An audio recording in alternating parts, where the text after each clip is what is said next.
Hello, welcome back. It is January 14th, 1942, and our continuing struggle against the Empire of Japan in this Focus Pacific mod for War in the Pacific Admirals Edition. The day starts out with a bang with Dutch sub, K-class sub. It looks like the K-13 puts 2 torps into a valuable AMC in the Dutch East Indies. Great job, K-13.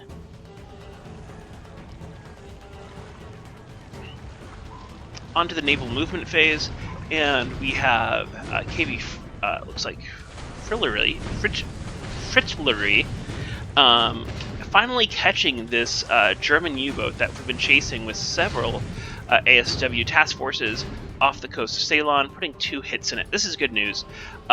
This area right here, very, very busy for my shipping coming around the south part of India into Colombo, which is one of my kind of stockpiles for supplies. Also, supplies are coming from Cape Town, right around here, and so it's a place I really try to protect with ASW, and I'm glad they connected. Again, good job for subs, day for subs. Torpedo hits from the K-17 as well, or K-7, I should say. Get the ship sinking sound, which is good. We're onto the air phase already. More sweeps over Rangoon.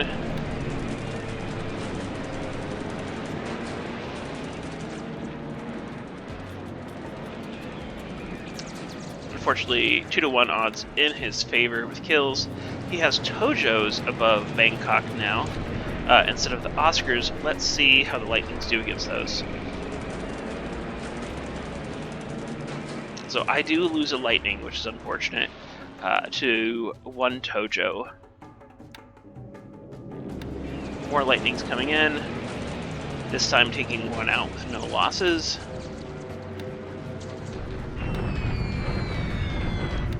The bombing has begun in the Philippines again today.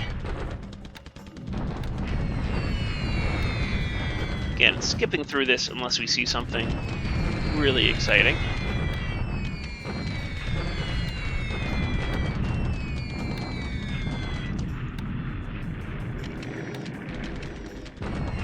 It was a good day for us yesterday. Took out that Japanese carrier. Not going to be as exciting today. I don't have any surface combat that I see happening. Just a lot of air. So they're sweeping again at Rangoon. Man, I did not put a lot of cap up there at all. That's it's a little concerning that only 3 planes rose to the occasion, and I lose one of my MS-410s. So the reason that I have cap back at here at Singapore again is I have 1 more supply transport that I'm trying to sneak into Singapore, and so I have some long-range cap that will be protecting it. These demons, CW-21B demons, don't destroy any Japanese aircraft, just help with the damage. I don't think they're at the right altitude to do a good job with the intercept. Yeah, they're very high.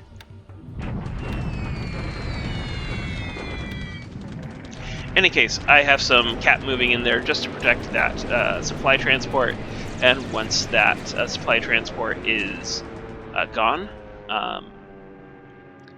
it'll move back out.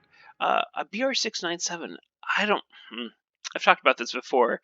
I have a BR-697 squadron that's on cap, and for some reason, it's flying where I'm not ordering it to fly. So I've already checked the cap settings. I'm not sure what's going on with it.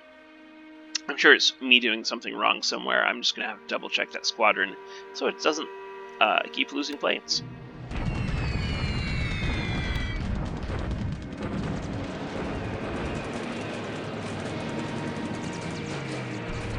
So it looks like, so our demons not only destroy a Oscar when the raid comes in, but as the raid leaves, gets among those Sallies and takes 2 down.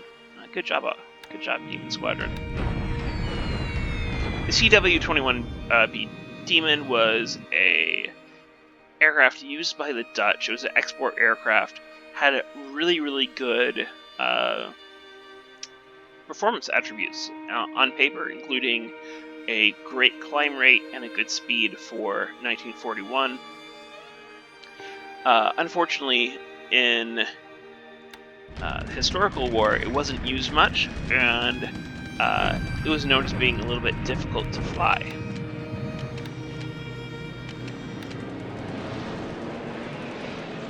We try to, again, establish air superiority over Balikpapan, but with no success, losing one of these demons in the process. And we tried to sweep Miri as well. This is where a lot of the cap for that hex is coming from, and I thought, hey, maybe I can sweep it, take out some of these planes, but not successful. A CW-21B does have decent stats, but it's not as good as a Zero. There's not much that I have that is. Okay, so I do have two twin-engine bombers, the Hudson and the Blenheim 4, that do have the range to hit Bangkok. And these two squadrons fly and do a great job in taking out some planes on the ground, doing a little bit of runway damage. If I can keep this up, it's going to help with those sweeps because I'll be destroying those fighters on the ground, and it will also help keep Rangoon safe for longer. Bangkok is his major airbase here, and I'm putting a recon in at these three bases here just to make sure he doesn't build up air bases. That's how I discovered the one right here that I've been bombing and suppressing. So if I can keep him shut down here, Rangoon, Pegu are going to be safe from air attack. It's only temporary. Eventually he'll move too much in for me to deal with, but for now, it's a good thing.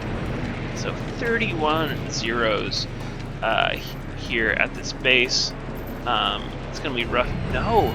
Again, my 4-engine bombers make it in without being intercepted by the Zeros.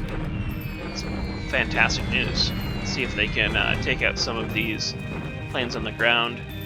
Just a few destroyed on the ground, and I lose a Warhawk in the sky. Still a good result for me.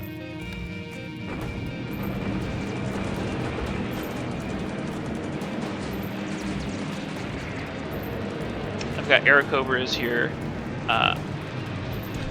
They were in the attack role, or bombing role as well.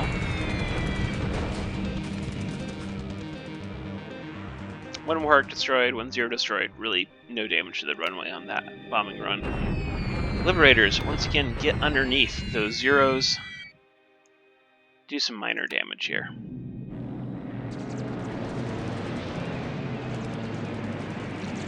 There's Airacobras fighting. We can see that, but we don't see it in... There they appear. I'm not sure why that happened that way. Why we didn't see the Airacobras initially. Very strange. But yeah, I have them on a low-level bombing role. I think they're going to be more useful that way than try to go head-to-head with the Zeros. But still, 1 destroyed, Warhawk destroyed. Not having as much success today in attacking this hex.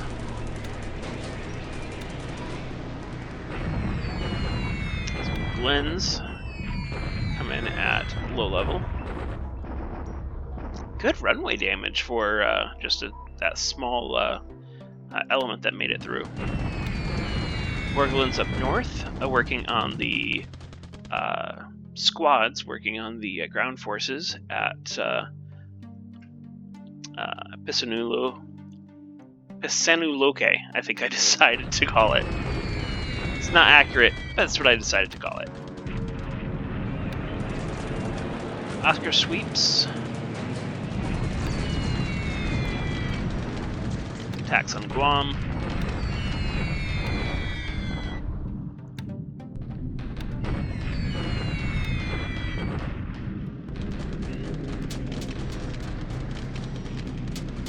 Alright, onto the PM airface.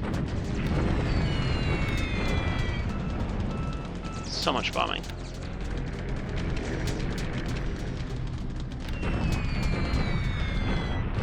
Not doing as much commentary today. I literally just woke up, so my brain hasn't engaged fully yet. Okay, so this could be a problem. This could be a big problem. I have these cruisers. Actually, it's a cruiser task force here at Kuching. They're supposed to disband and port. Oh, this is not good.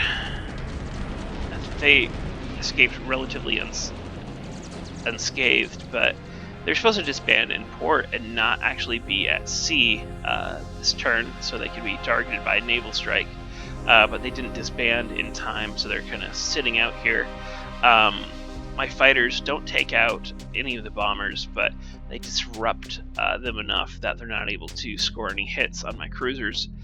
What's going to happen? They're going to disband and port, and then next turn we'll run them full speed at Miri for a bombardment, try to degrade that airfield and kill some planes on the ground. We'll see if it works.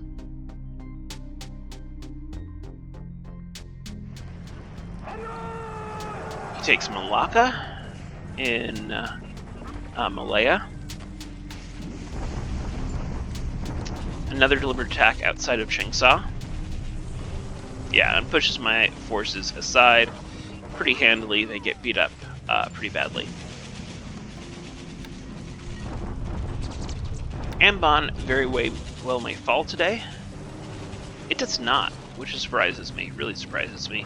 Though it's not going to be long. Look at this. My groups are almost completely beat up. When you get just destroyed and no disabled, that tells you that all your squads were already disabled. A disabled squad that engages in combat is much more likely to be destroyed, and you can't get more disabled, right? Either this squad is disabled or it's not, and so when a disabled squad gets damaged in combat, it's going to be destroyed. That's why that preventing disablements is so important. Bombarding at Guam. That's what he needs to do. Just keep bombarding me for a while. Get his AV back up to about 200, and then he can do a shock attack and take the Hex. Bombardment at Ambon. And bombardment at Samarinda.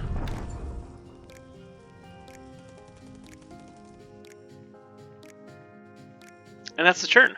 Thanks for watching, guys. Hope you enjoyed it, and we'll see you in the Discord.